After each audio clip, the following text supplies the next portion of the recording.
ارسطو کا خیال ہے کہ تیندوا چیتے اور شیر کے باہم اختلاط سے پیدا ہوتا ہے، کیونکہ تیندوے کا مزاج چیتے کے مزاج کی طرح ہوتا ہے۔ تیندوے کی عادات کتے کی عادات کے مشابہ ہیں۔ کہا جاتا ہے جب تیندوے کی مادہ حمل ہونے کی وجہ سے بھاری ہو جاتی ہے تو تمام تیندوے اپنی مادہ کے لیے شکار یعنی غذا کا بندوبست کرتے ہیں۔ پس جب ولادت کا وقت قریب آتا ہے تو مادہ اس جگہ چلی جاتی ہے جو اس نے ولادت کے لیے تیار کر رکھی تھی۔ کثرت نوم کی وجہ سے اہل عرب تیندوے کو بطور ضرب المثل استعمال کرتے ہیں۔ تیندوا بھاری جسم رکھنے والا حیوان ہے۔ تیندوے کے مزاج میں انتہائی غصہ اور غضب ہوتا ہے۔ تیندوا جب کسی شکار پر حملہ آور ہوتا ہے تو اپنا سانس روک لیتا ہے، جس سے اس کے غصے اور غضب میں مزید اضافہ ہوتا ہے۔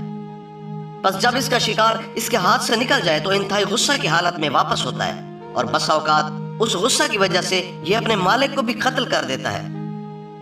ابن جوزی نے کہا ہے کہ تیندوے کو خوبصورت آواز کے ذریعے شکار کیا جا سکتا ہے، اور مزید یہ بھی کہا ہے کہ تیندوے میں تعلیم قبول کرنے کی صلاحیت موجود ہوتی ہے، اور یہ انسانوں سے بہت جلد مانوس ہو جاتا ہے، خاص طور پر اس انسان سے بہت مانوس ہوتا ہے جو اس کے ساتھ اچھا سلوک کرے۔ تیندوے کا بچہ جلدی تعلیم قبول کر لیتا ہے۔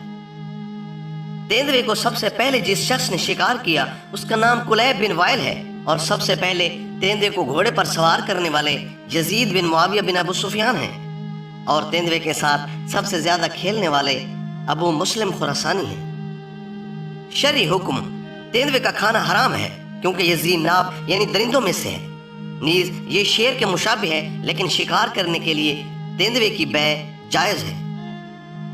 ضرب الامثال: اہل عرب کہتے ہیں تیندوے سے زیادہ سونے والا، تیندوے سے زیادہ کسب یعنی کام کرنے والا، کیونکہ تیندوا کی مادہ حمل ہونے کے بعد شکار نہیں کر سکتی، اس لیے تمام تیندوے جمع ہو کر اس کے لیے ہر روز شکار کرتے ہیں۔ خواص: تیندوے کا گوشت کھانے سے ذہن تیز ہوتا ہے اور بدن میں قوت آتی ہے۔ جو شخص اس کا خون پی لے اس کے بدن میں زبردست قوت پیدا ہو جائے گی۔ اگر کسی جگہ تیندوے کا پنجہ رکھ دیا جائے تو وہاں سے چوہے بھاگ جائیں گے۔ صاحب عین الخواص نے کہا ہے میں نے بعض کتب میں پڑھا ہے کہ تیندوے کا پیشاب جب کوئی عورت پی لے وہ حاملہ نہیں ہو سکتی، اور بسا اوقات تیندوے کا پیشاب پینے سے عورت بانجھ ہو جاتی ہے۔ خوابوں کی تعبیر: تیندوے کو خواب میں دیکھنا ایسے دشمن پر دلالت کرتا ہے جو نہ تو اپنی دشمنی ظاہر کر سکے اور نہ ہی اپنی دوستی کا اظہار کر سکے۔ بس جو شخص خواب میں تیندوے کے ساتھ جھگڑا کرے اس کی تعبیر یہ ہوگی کہ صاحب خواب کا کسی انسان سے جھگڑا ہو جائے گا۔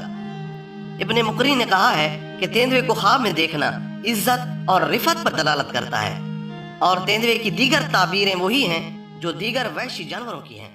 واللہ